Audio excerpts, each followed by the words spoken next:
What is the secret to greatness? I can tell you what it's not. It's not doing nothing. It's not waiting around for a lottery ticket. It's definitely not blaming the world, because blaming the world won't change anything. So, what is it? We're going to explain that secret in this video in 5 steps that you can follow right at home. But we didn't discover this 2,000 years ago, the Stoics did. What they invented and developed was so powerful that it made believers of people as different as Roman emperors and slaves. The world may have changed since then, but the psychological truths that push people to greatness have not. Now, I can't tell you what it takes to achieve greatness in 30 seconds, that's what this video is for. But I can give you a summary of what they found. Our power doesn't lie in controlling the things that happen, we can't. Our power lies in mastering our response to the things that happen to us and those circumstances that we can change. And if you can learn to do that, you have solved the problem. Greatness is yours. But not me. It won't work for me. I can hear some of you saying, things never work out for me. My situation is different. I'm here to tell you that it will work for you if you try. I'm going to give you a plan that will get you there. And here it is, in outline form. You must focus. You must change your thoughts to change your reality. You must work to achieve a flow state in your life. You must act according to your values. You must make the world your arena. The focus. The most important of these is the first one, focus. Above all, and above everything else, you must focus. The great Stoic philosopher Seneca once said, "To be everywhere is to be nowhere." What this means is that when we spread our attention across too many things simultaneously, we aren't present or effective with any of them. Seneca warns us that multitasking and constant distraction prevent deep engagement. It was true in his time, and it's true in ours. In modern life, when our attention jumps between emails, social media, work tasks, and conversations, we experience only the surface of each without making a meaningful impact.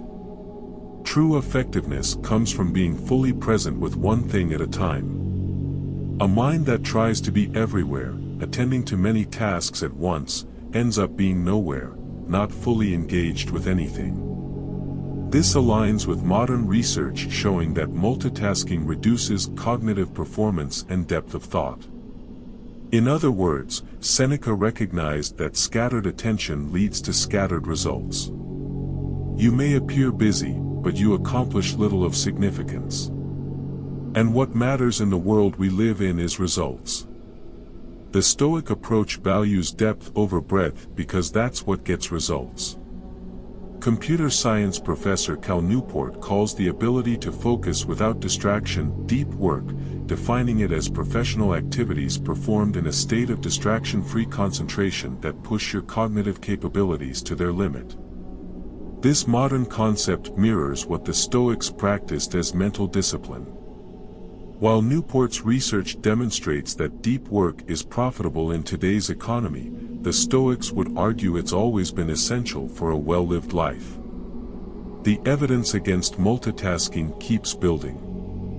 Research from Stanford University shows that heavy multitaskers perform worse on cognitive control tests and struggle more with filtering relevant information. Each time we switch tasks, we pay what Newport calls an attention residue tax. Up to 40% of our productive capacity is lost in transitions. So, it follows that if you stay focused, you'll be up to 40% more effective. How can we reclaim our focus in a world designed to fragment it? Here are practical techniques you can follow to do deep work. Begin with morning intention setting. This was a practice Marcus Aurelius followed religiously. Before emails and notifications, decide what deserves your deepest attention today. Create distraction-free environments. Eliminate what Newport calls shallow work triggers. Silence notifications, close unnecessary tabs, and establish boundaries before you begin to save time. Practice mindful transitions between activities. Rather than immediately jumping between tasks, pause briefly to reset your attention, what Epictetus might call preparing the mind for the work at hand. By preparing yourself in this way, you'll set yourself up for success. True greatness in work and character emerges from the discipline of focused attention. But focus alone isn't enough. Once you've mastered your attention, you must direct it toward the right thoughts. Changing your thoughts. This brings us to our second principle, changing your thoughts to change your reality. The Stoics understood that our perceptions shape our experience more profoundly than external circumstances. As Marcus Aurelius wrote, the happiness of your life depends upon the quality of your thoughts. This insight, that we can transform our reality by transforming our thinking, forms the foundation of what we call cognitive behavioral stoicism, the deliberate practice of regulating your thoughts to improve your life. The practice is straightforward. Whenever you enter a thought spiral, apply the Stoic test. Ask yourself, is this within my control? If the answer is no, practice acceptance. If the answer is yes, channel your energy toward constructive action instead of rumination.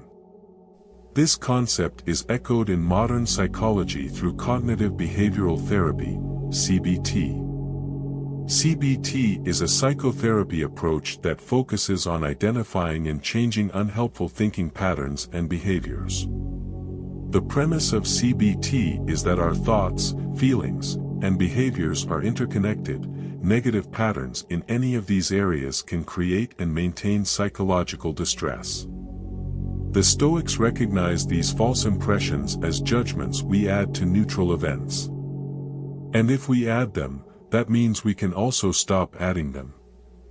Epictetus taught that it's not what happens to you, but how you respond to it that matters. Consider how differently your day unfolds when you view challenges as opportunities rather than obstacles. This creates a feedback loop of empowerment. When you reframe negative thoughts, your emotional responses shift, your actions become more effective, and your outcomes improve. Modern cognitive behavioral stoicism has rediscovered what the Stoics knew: we can question our automatic thoughts and willingly choose a more rational interpretation. When we do this, we free ourselves from unnecessary suffering and expand our potential. Entering the flow state. At our maximum potential, we tend to be in a state of flow. This is our third principle, creating the conditions to achieve a flow state. The Stoics understood that true productivity comes from deep and purposeful engagement. This aligns with psychologist Mihai Csikszentmihalyi's concept of flow, that optimal state where we're so immersed in a challenging activity that time seems to disappear. Flow represents the perfect balance between skill and challenge. When a task is too difficult, we feel anxiety. When it's too easy, we experience boredom. But in that sweet spot, where our abilities are stretched but not overwhelmed, we achieve a state the Stoics would recognize as ideal functioning.